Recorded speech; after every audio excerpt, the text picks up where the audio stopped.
বিয়ে তোমার কি চা খান? তোমার কি চা খান?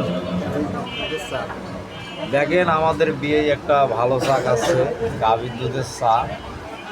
চাটা আপনাদের দেখাইলাম।